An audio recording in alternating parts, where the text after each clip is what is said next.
যে জঘন্য কাজ করছেন আপনার এই ইসলাম থেকে এমন ভাই কথাগুলো শুনুন। এই ভাইটি খারাপ কিছু বলল, তার কথায় কিন্তু ভাই যুক্তি আছে। আপনি মুসলমান হয়ে আপনি সে একজন মুসলমান নারী হয়ে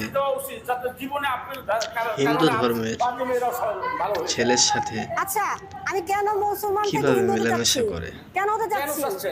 একটা মাইয়ারে ভাই যদি এখানে খারাপ কথা বলে থাকে, এই কথাটা যুক্তি আছে। আমি ভালোবাসছি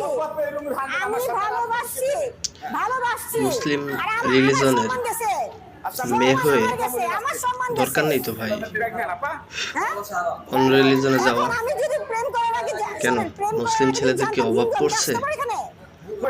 এদের কারণেই এই সমস্ত মহিলাদের কারণে সমাজ নষ্ট হয়। এদের থেকে সবাই বিরত থাকবেন। আর আমাদের সম্মানটা নিয়ে গেছে। আমাদের সম্মান নিয়ে